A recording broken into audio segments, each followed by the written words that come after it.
नमस्कार बच्चों। BA part third के फर्स्ट पेपर में हम जॉन लॉक के बारे में चर्चा कर रहे थे। सामाजिक समझौता सिद्धांत, इसकी हम बात कर चुके हैं। इसके बाद में राज्य के कार्य, सरकार के अंग कार्य, इनके बारे में जो कुछ उसने कहा है वो हम बात कर चुके हैं। आज हम बात करेंगे लॉक के व्यक्तिवाद संबंधित विचारों की। व्यक्तिवाद के बारे में लॉक के लिए कहा जाता है कि वो व्यक्ति का परम उपासक और भक्त है, और ये व्यक्तिवाद की जो विचारधारा है ये उसके राजनीतिक विचारों की आधारशिला है, एक तरीके से उसका फंडामेंटल बेसिस है। इसमें वॉहन को अगर हम कोट करें तो उन्होंने लॉक की इस विचार के बारे में कहा, लॉक की व्यवस्था में प्रत्येक वस्तु व्यक्ति के चारों ओर चक्कर काटती है। प्रत्येक वस्तु को इस भांति सजाकर रखा गया है कि व्यक्ति की सर्वोच्च सत्ता सब प्रकार से सुरक्षित रहे।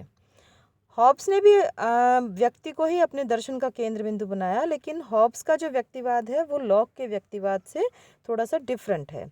हॉब्स ने प्राकृतिक अवस्था का जो एकाकी व्यक्ति है उससे प्रारंभ की अपनी बात, और निरंकुश संप्रभु के बारे में उसने बहुत गुणगान करके अपनी विचारों को रखा। लेकिन लॉक का व्यक्तिवाद जो है वो इस लिहाज से डिफरेंट कहा जा सकता है कि उन्होंने प्राकृतिक अवस्था के जो व्यक्ति थे, उस समय का जो मनुष्य था, उसको एकाकी या किसी भी तरह की नेगेटिव क्वालिटीज़ वाला व्यक्ति नहीं बताया, बल्कि उसने जो जिस तरह की बात की कि व्यक्तियों ने समस्त समाज को संप्रभु बनाया, किसी एक व्यक्ति को संप्रभु नहीं बनाया। तो इस प्रकार से हम आगे व्यक्तिवाद की जो बात है उसका जो स्वरूप है उसको हम चर्चा कर लेते हैं बिंदुवार। कि लॉक ने जो व्यक्तिवाद के बारे में बात कही, राज्य का अधिकार जो है वो व्यक्तियों की सहमति से माना। कि लॉक ने राज्य की उत्पत्ति के संबंध में जो भी सामाजिक समझौता सिद्धांत दिया है उसका बेसिक फंडामेंटल विचार ये है कि राज्य की स्थापना व्यक्तियों की सहमति के आधार पर हुई है। जो व्यक्ति समझौते में शामिल नहीं होते वो प्राकृतिक अवस्था में रहते हैं, और जो शामिल होना चाहते हैं वो फिर संप्रभु को स्वीकार करते हैं। तो एक प्रकार से लॉक ने व्यक्ति की इच्छा को सर्वोपरि माना है कि जो व्यक्ति जिस तरीके से भी रहना चाहते हैं उनको उस तरीके से रहने की स्वतंत्रता है।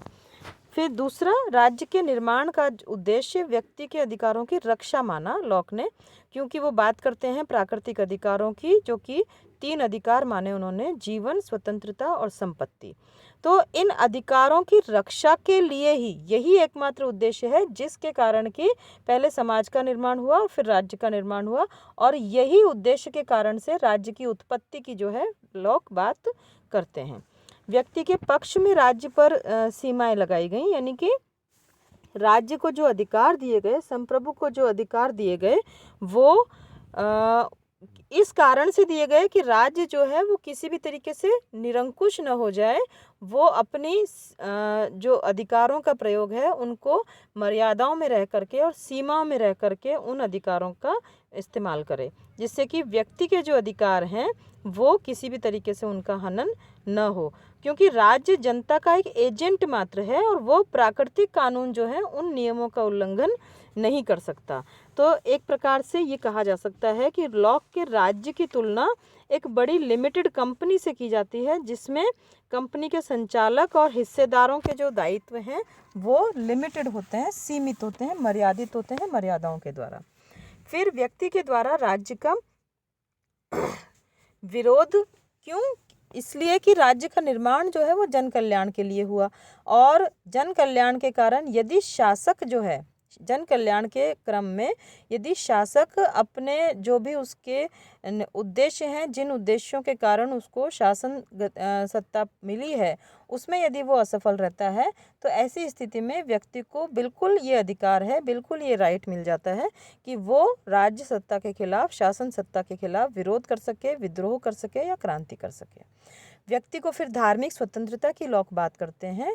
वो उसको अपने जो भी जिस भी व्यक्ति को, जिस भी अपने अंतरात्मा के आवाज़ पर जो भी धर्म का पालन करना नहीं करना, जिस भी प्रकार की जो छूट है वो पूरा देने का प्रयास करते हैं। तो इस प्रकार से जॉन लॉक जो हैं वो व्यक्ति को पूरा अपना जो उनका सिस्टम है, सारा विचारों का जो वो पूरा उसको वो बनाया है केंद्र बिंदु व्यक्ति को। लॉक ने व्यक्तिवाद को एक अजेय राजनीतिक तथ्य बनाया है, ये कहना है मैक्सी का, जिन्होंने इसके बारे में आकलन किया, जिन्होंने इसका एनालिसिस किया। तो इसकी आलोचना इस तरीके से भी की जा सकती है कि व्यक्ति को पूरी तरीके से उन्होंने महत्व तो दिया, लेकिन उसको संपूर्ण प्रभुत्व संपन्न नहीं माना। उन्होंने बहुमत को ही अत्यधिक महत्व प्रदान किया। तो ऐसी स्थिति में कुछ इनकी आलोचना भी की जा सकती है। लॉक ने सामुदायिक हित के बारे में ज़्यादा बात की है। लॉक की व्यवस्था में व्यक्ति क्योंकि प्रभुत्व संपन्न नहीं है, तो इस कारण से व्यक्तिवाद के जो विचार हैं वो विरोधाभासी प्रतीत होते हैं, विरोधाभासी जो हैं वो दिखाई पड़ते हैं।